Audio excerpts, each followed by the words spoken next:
Hacı, Bəli, bugün biz piramida oyunu oynayacağıq. oynayaq. Hazırsan? Bəli. Interstellar filmi tarixin 20 ən yaxşı elmi fantastika filmi arasına girərmi? Məncə girər. Bunun əsas səbəbi odur ki, elmi fantastika filmləri daha əvvəl texniki məhdudiyyətlərə görə çox çəkilmirdi və çəkilənlər də çox pis olmurdu. Ona görə müasir dövrdə çəkilən əksər elmi fantastika filmləri daha yaxşıdır və ora girər məncə. Bəs tarixin 10 ən yaxşı elmi fantastika filmləri arasına girərmi? Saymaq olar. İlk ona da saymaq olar, çünki elmi fantastika filmləri azdır. Bəs tarixin 5 ən yaxşı elmi fantastika filmi arasına girərmi? Məncə yox, girməz.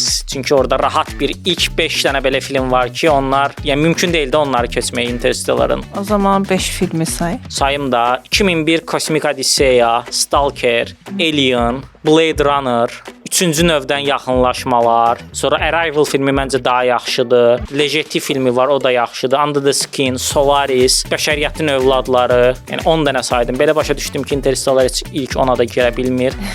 Sırf ki, amma məncə ola bilər, 10-luqda da ola bilər, amma ilk 5-ə mümkün deyil girsin. Siz necə düşünürsünüz? Interstellar tarixin 10 ən yaxşı elmi fantastika filmindən biridirmi? Rəydə yazın, düşüncələrinizi gözləyəcəm.